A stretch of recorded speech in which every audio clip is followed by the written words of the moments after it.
آج ہم سیمول کی کتاب کے تیسرے باب میں سے سیکھیں گے، اور آج جو ہمارا موضوع ہے سیمول کی بلاہٹ، یا جسے ایک اور نام دینا چاہے تو خدا بولتا ہے اور بندہ سنتا ہے۔ پہلے سیمول تیسرے باب کی 10ویں آیت میں ابھی آپ نے سنا، تب خداوند آ کھڑا ہوا اور پہلے کی طرح پکارا، سیمول سیمول۔ سیمول نے کہا فرما، کیونکہ تیرا بندہ سنتا ہے۔ آج ہم جس دور میں زندہ ہے وہاں ہر طرف شور اور شرابہ، موبائل فون، میڈیا، دنیاوی خواہشات، مصروفیات نے انسان کو اس قدر گھیر رکھا کہ ہم خدا کی آواز کو سننے کے اہل ہی نہیں رہے۔ خدا کی آواز کو سننا مشکل بن گیا، لیکن اس کا یہ مطلب نہیں کہ خدا بولتا نہیں۔ خدا آج بھی بولتا، اور اس پر سوال نہیں اٹھایا جا سکتا کہ خدا بولتا ہے یا نہیں۔ سوال یہ ہے کہ کیا ہم اسے سنتے ہیں یا نہیں۔ سیمول نے خدا کو سنا جب ایک چھوٹا لڑکا تھا۔ خدا نے اس چھوٹے لڑکے کو، اس نوعمر بچے کو بلایا، اپنی خدمت کے لیے مامور کیا اور اسے نبوت دی۔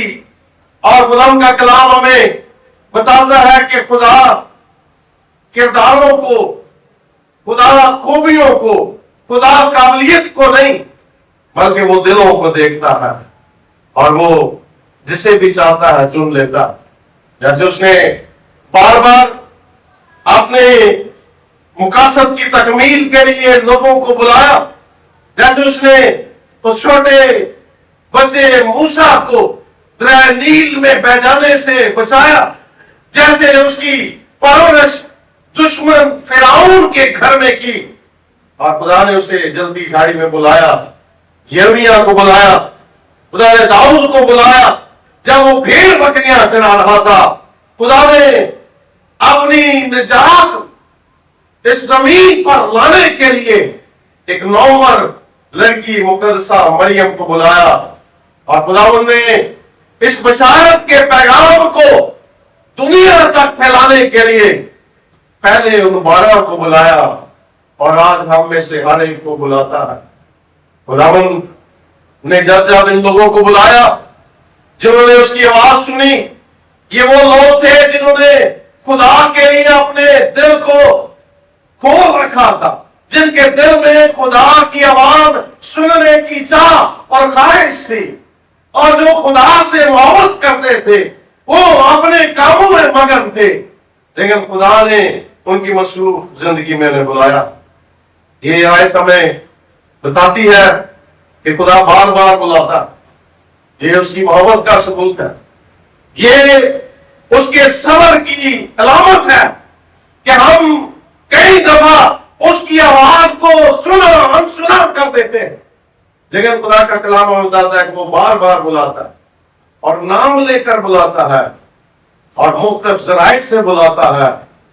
جیسے وہ آج بھی اگر ہمیں براہ راست آواز نہیں دیتا، لیکن آج اس نے اپنی کامل مرضی اپنے کلام میں ظاہر کر دی۔ یہ خدا کا زندہ کلام، یہ سیاست کتابیں خدا کے الہام سے خدا کے دل کی باتیں، اور خدا اس سے ہم سے بات کرتا ہے۔ جب ہم دعا میں اس کے حضور جھکتے ہیں، خدا ہمیں بلاتا، خدا بات کرتا۔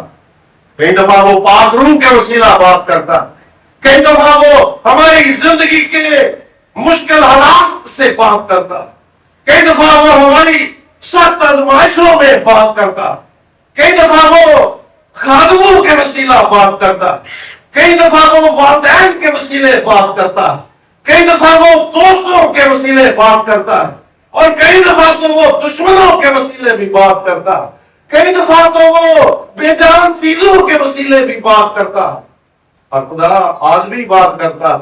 جیسے میں نے کہا کہ اس پر سوال نہیں اٹھایا جا سکتا خدا بات کرتا اور خدا بار بار بات کرتا ہے. خدا کا کلام ہمیں آج یہاں سکھاتا ہے کہ خدا کی آواز جو وہ بلا رہا ہے، کیا ہم اسے سننے کے اہل ہیں؟ کیا ہم اسے پہچان سکتے ہیں؟ ہم آج کس ویل میں دیکھیں گے کس کی خدا کی آواز کو پہچاننا آسان نہیں ہے، اور یہ مشکل تھا. اس نومبر سیموئیل کے لیے یہ مشکل تھا کہ اس بات کو سمجھے کہ خدا براہ راست اسے بلا رہا، اور اس کے لیے اس نے کیا کیا؟ خدا کا کلام بتاتا ہے کہ اسے وہ ایلی ٹائم کے پاس گیا، لیکن وہ مچور خادم بھی خدا کی آواز کو پہلے سمجھنے میں ناکام ہوا. 3 دفعہ خدا نے بلایا اور 3 مرتبہ ہی نہ سیموئیل سمجھا نہ ایلی سمجھا، اور پھر ایلی نے یہ جانا کہ خدا نے اسے بلایا. ایک دفعہ ہم خدا کی آواز کو پہچاننے سے قاصر رہتے ہیں، لیکن اس کے لیے ضروری ہے کہ ہم وہ جو ہمیں وہاں خدا کی آواز کی پہچان کراتے ہیں ان کے پاس جائیں. ہم خدا کے خادموں کے ساتھ، ہم کلیسیا کے ساتھ رفاقت رکھیں، ہم خدا کے پاس رہیں. اور اگر ہم آج کوئی روحانی استاد نہیں رکھتے، اگر ہم کسی کلیسیا سے، کسی ایمانداروں کی جماعت سے ہمارا کوئی تعلق نہیں ہے، تو پھر شاید ہم خدا کی آواز کو پہچان بھی نہ سکے. خدا کی آواز کو سنا گیا، خدا جی سے جواب دیا گیا، اور یہ آواز ایک ذمہ داری بخشنے کے لیے دی گئی ہے، اور یہ آواز جو سیموئیل پہ دی گئی اسے ذمہ داری وہ اٹھاتا ہے. اب آج جس طرح ہم اس کا مطالعہ کر رہے ہیں، سیموئیل کی کتاب کا تفسیری مطالعہ ہم کر رہے ہیں، تو ہم آیت پایت سے دیکھنے کی کوشش کریں گے. پہلی بات ہمیں جو مرکزی آیت آج میں نے چنی، 29 باب کی 10ویں آیت جو میں نے آپ کو بتایا کہ خدا بلاتا، خدا بولتا، خدا ہم میں سے ہر ایک کو بار بار بلا رہا ہے. لیکن 30 باب کی پہلی آیت بتاتی ہے کہ اس وقت خدا بول نہیں رہا تھا. یہ دور جو جس کے بارے میں پہلے بھی ہم نے بتایا کہ یہ دور اسرائیل کی زندگی میں ایک تاریخ دور گنا جاتا ہے. یشوع کی وفات کے بعد لوگوں نے اپنی زندگی کو اپنی مرضی کے مطابق گزارنے کا فیصلہ کر لیا، اور ہم قضات کی کتاب میں بار بار یہ آیت پڑھتے ہیں کہ ہر کوئی اپنی مرضی کے مطابق زندگی بسر کر رہا تھا. خدا کے لوگ خدا سے دور ہو گئے تھے. خدا کے لوگوں نے اپنے کان بند کر رکھے تھے، ان کے دل خدا کی آواز کو سننے کے لیے سخت ہو گئے تھے. اور جیسے ابھی 95 زبور میں بھی ہم نے گایا، اور ہمیں پالوس رسول عبرانیوں 3:15 میں بھی کہتا ہے کہ اگر آج تم اس کی آواز سنو تو اپنے دلوں کو سخت نہ کرو. لوگوں نے اپنے دلوں کو سخت کر رکھا، اور نہ صرف لوگ بلکہ کائن بھی. ہم نے پچھلے سبق میں دیکھا کہ کائنوں کی کہانت بھی بڑا سوالیہ نشان بن گئی تھی. وہ خدمت خدا کی نہیں کر رہے تھے، وہ اپنے پیٹ کی خدمت کر رہے تھے، اور خداوند اس سارے ماحول میں خاموش ہو گیا. خدا کا کلام ہمیں پہلی آیت میں بتاتا ہے کہ خدا کا کلام اس وقت گراں قدر تھا، کوئی رویا بربلا نہ تھی.